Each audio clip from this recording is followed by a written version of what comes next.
Bütün dünyada qeysəriyyə əməliyyatı artıq elə bir həddə gəlib çatıb ki, az qala təbii doğuşlardan daha çoxdur. Nə yaxşı ki, statistika bizim ölkəmizdə bunun tam əksini göstərir.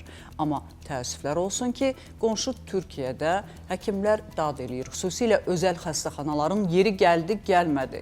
Xəstələrə qeysəriyyə əməliyyatı eləməyini kifayət qədər qınayır. Yəqin ki, çoxunuz da bilirsiniz, ölüm hadisələri məhz qeysəriyyə əməliyyatlarından daha çox olur. Baxaq. Sponsor Saf Hospital.